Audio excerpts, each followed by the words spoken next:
চিংড়ি মাছ দিয়ে কচু পাতার টক গ্রাম বাংলার খুবই ঐতিহ্যবাহী একটি রান্না। এই রান্নাটা অনেক পুরনো দিনেরই হারিয়ে যাওয়া রান্না বলা যায়। আজকাল কচু পাতার টক অনেকেই কিন্তু খেতে চান না। আর আমাদের গ্রামের বাড়িতে সবসময় হাতের কাছে কচু পাতা কচু থাকে, আর ঘেরে ছোটো ছোটো চিংড়ি মাছও রয়েছে। তাই ভাবলাম কচু পাতার টক রান্না করি। কচু পাতায় এমনিতেই আয়রন আর ক্যালসিয়ামের পরিমাণ বেশি পরিমাণে থাকে, যার কারণে যাদের রক্তশূন্যতা রয়েছে তাদের জন্য খুবই ভালো, আর যাদের হজমের সমস্যা রয়েছে তাদের জন্য খুবই উপকারী। এখানে জ্যান্ত চিংড়ি মাছ নিয়েছি, ছোটো ছোটো চিংড়ি দিয়ে এই কচু পাতার টক খেতে দারুণ লাগে। আর এটা দক্ষিণ অঞ্চল খুলনার খুবই ঐতিহ্যবাহী একটি রান্না। এই রান্নাতে ছোটো ছোটো কাঁকড়া অথবা চিংড়ি মাছ দিয়েও তৈরি করা হয়। এই কুচকানো পাতাগুলো খুবই কচি, আর এরকম কচি কচি পাতা দেখে তুলিয়ে আনলে গলা ধরার ভয়টাও কম থাকে। কচু পাতায় কিন্তু গলা চুলকায়, এরকম কচি কচি পাতা নিলে সহজে গলা চুলকাবে না। আর পাতার ভাঁজটা ভালো করে ভেঙে ভিতরটা খুব ভালো করে দেখে নিতে হবে পোকামাকড় বা কোনো কিছু আছে কি না। এই কুকরানো পাতার ভিতরে অনেক সময় বিভিন্ন ধরনের পোকামাকড় সাপও থাকে, তাই খুব খেয়াল করে পাতাগুলো বেছে নিতে হবে। পাতাগুলো ধুয়ে আনার পর কুচিয়ে নিয়েছি, আর এরকম ছোটো ছোটো করে কাটলে খুব তাড়াতাড়ি অল্প সময়ে সেদ্ধ হয়ে যায়। রান্নার শুরুতেই কচু পাতাগুলো এরকম জল দিয়ে ঢেকে রাখছি মিডিয়াম আঁচে বেশ কিছু সময়। কচু পাতা যত ভালো সেদ্ধ হবে বা গলে যাবে ততই রান্নাটা খুবই চমৎকার হবে, আর গলা ধরার ভয়ও থাকবে না। তবে কচি কচি পাতাগুলো তুলে নিলে গলা ধরার ভয় একেবারেই থাকবে না। এই ফাঁকে মাছগুলো বেছে নেব। এই জ্যান্ত চিংড়ি মাছ ভাজতে কিন্তু একটু সময় লাগে, তাই গরম জলে কিছুক্ষণ ভিজিয়ে রেখেছিলাম মাছগুলো। আর এবার কচু পাতাটাও খুব সুন্দর সেদ্ধ হয়েছে। ভালো সেদ্ধ না হলে চামচ দিয়ে একটু ঘুটে দিতে হবে, তাহলে একদম নরম হয়ে যাবে।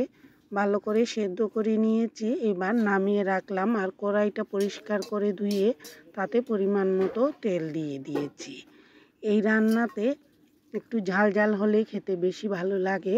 শুকনো মরিচ ভেজেও রাখতে পারেন একদম শেষে পরিবেশনের জন্য, অথবা কচু পাতার সাথে কিছুটা কাঁচামরিচ সেদ্ধ করেও নিতে পারেন। দুইভাবেই তৈরি করা যায়। ঝাল তুলে রেখে সরিষা ফোড়ন দিয়েছি। আর এই রান্নার সবচেয়ে টেস্টি বা সবচেয়ে জরুরি যে উপকরণ সেটা হচ্ছে সরিষা। হালকা আছে এরকম সরিষাটা ভেজে কিছুটা সরিষা তুলে রাখলাম, একদম শেষে পরিবেশনের সময় ব্যবহার করব। এতে ঘ্রাণটা খুবই সুন্দর আসবে, আর টকটা খেতেও বেশি ভালো লাগবে। সরিষা তুলে রেখে এবার গরম জলে সেদ্ধ করা চিংড়ি মাছগুলো দিয়ে দিয়েছি, সেই সাথে সামান্য লবণ হলুদ। হালকা আছে চিংড়ি মাছগুলো এরকম একটু লাল লাল করে ভেজে নিচ্ছি, এতে ঘ্রাণটা খুবই সুন্দর হবে আর টক খেতে দারুণ লাগবে। অল্প একটু পাকা তেঁতুল জল দিয়ে গুলিয়ে রেখেছি। আর এই টক রান্নায় পাকা তেঁতুল হলেই সবচেয়ে ভালো হয়। টকের পরিমাণটা একটু বাড়িয়ে নিতে হবে, প্রয়োজনে মুখে নিয়ে দেখে নিতে হবে টকের পরিমাণটা ঠিক আছে কিনা।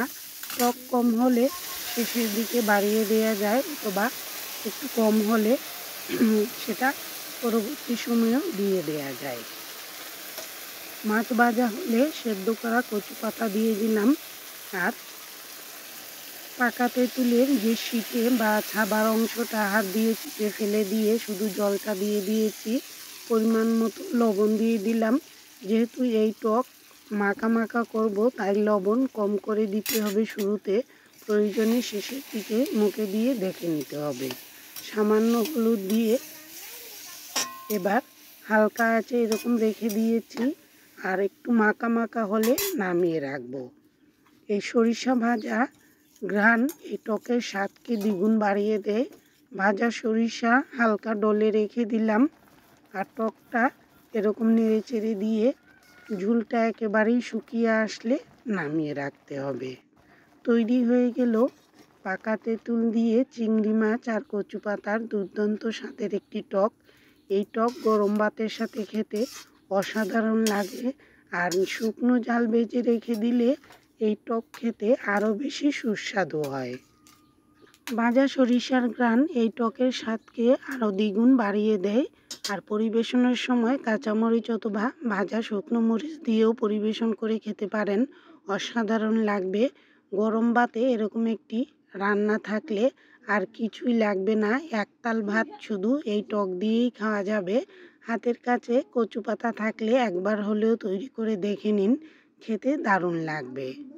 আবারও নতুন কোনো রান্না নিয়ে হাজির হব। সবাই ভালো থাকবেন।